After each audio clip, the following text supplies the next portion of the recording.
those elements, those critical decisions, those pieces that are kind of surfacing for everyone.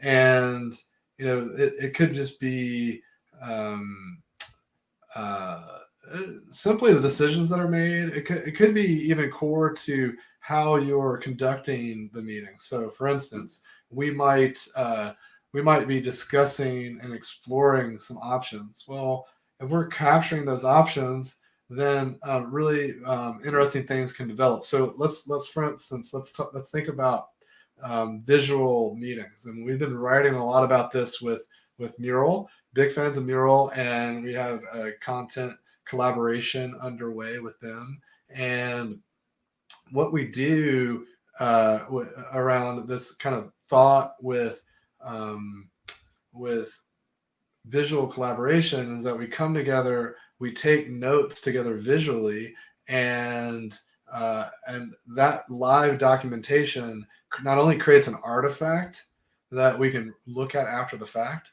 but it's also something that everyone can react to live. And I've been referring to this lately as multi-threaded meetings, meaning that, well, let's face it, most meetings are multi-threaded, regardless, and that means that everyone has thoughts rolling through their head, and they are sometimes divergent.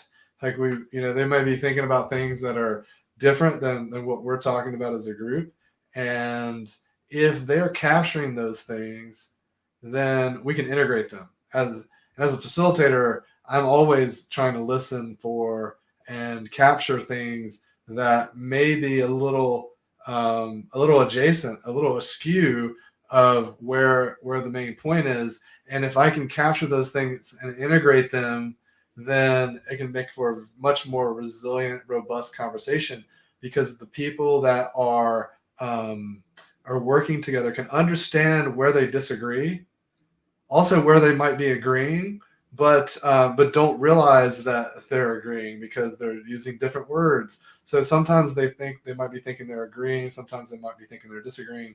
But capturing can really bring a lot of that home, make it very clear. And so if I'm live scribing what I'm hearing, I can come back and pinpoint some of those words and say, well, you said it should be magical, you said it shouldn't be magical. How do we resolve that conflict?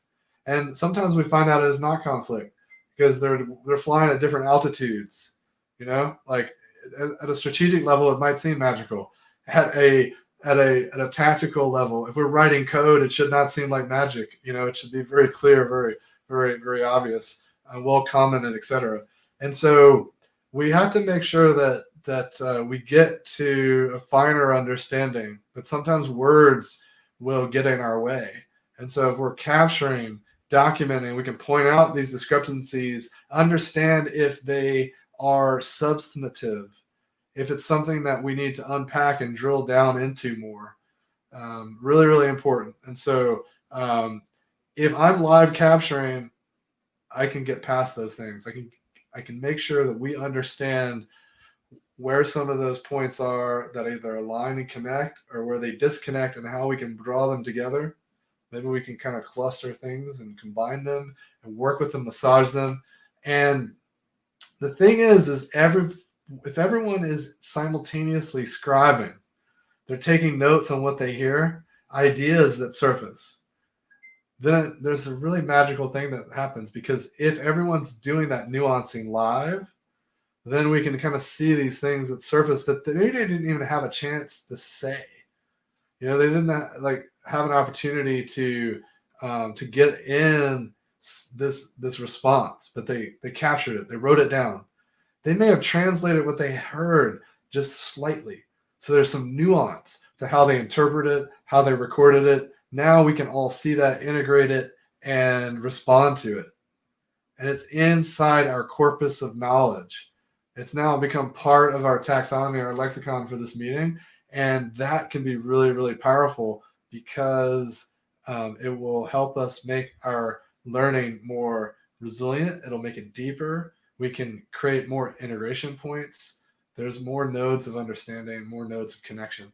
And so highly, highly recommend visualizing your thinking and having everyone live scribe, not just the facilitator. And the facilitator's noticing things about the live scribing that's happening, that can be really powerful. And if you, as a facilitator, delegate and encourage the group to take these notes, to capture, to think about what they're seeing, now everyone's starting to like become organically involved. And my friend Daniel Stillman loves to call it the lazy facilitator. My friend Keith McCandless likes to call it distributing control. If you as a facilitator can lean back and let things unfold, it can be truly magical. But we have to set those initial conditions. We have to be really careful about how we set structure, how we create space, how we invite people in to make sure those things kind of evolve, make sure they're happen.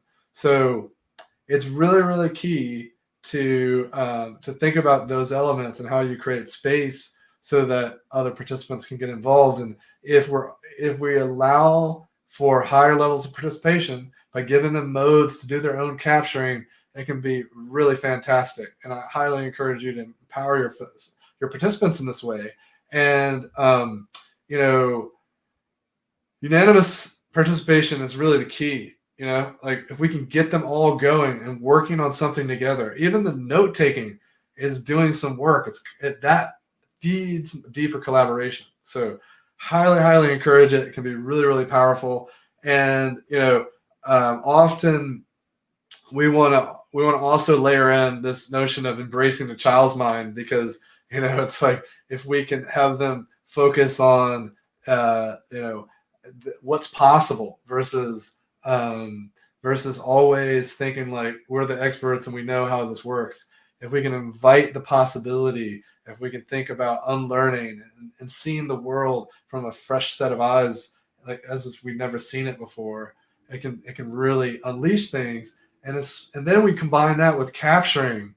And so these little moments of joy, these little moments of revelation, and we're making sure we capture those so they're not lost.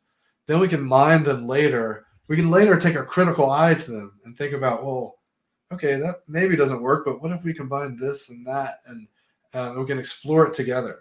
So it becomes fuel. It becomes lots of ripe opportunity, fertile ground for us to harvest and for us to think about collecting and pulling together. And so, I think it's not about perfecting things. It's about how we layer more things in. So make sure when I capture that stuff, and that's really what I'm talking about, is this kind of explorative zone of kind of capturing all the beauty, all the things, all the possible.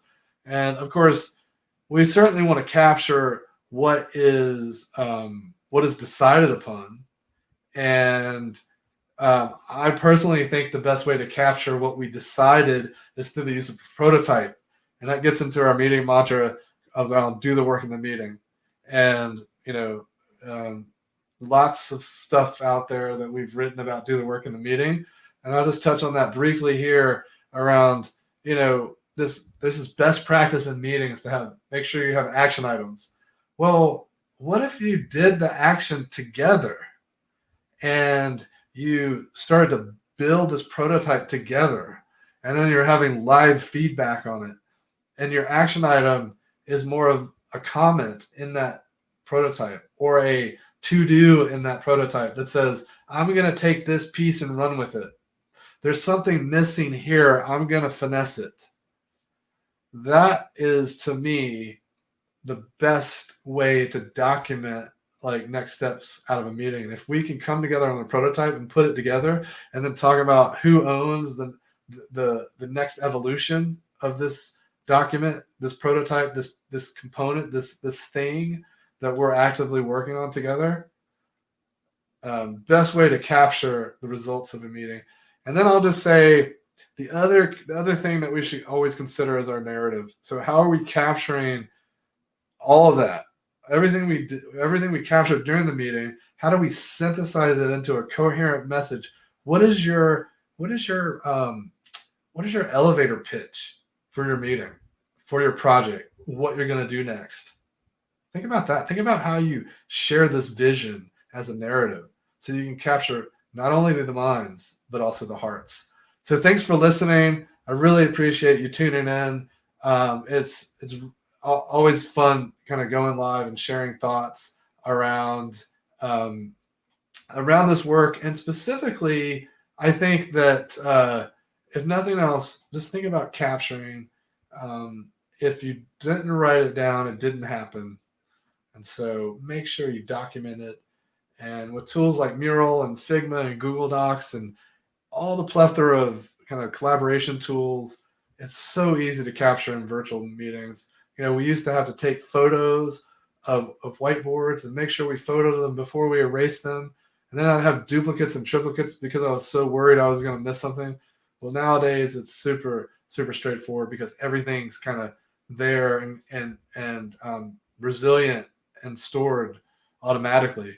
And so just make sure to use the tools. Don't just have a conversation and let it float through the air. Because if it just floats through the air, it will dissipate, it will disappear, and it will be like a tree falling in the woods with no one to hear it.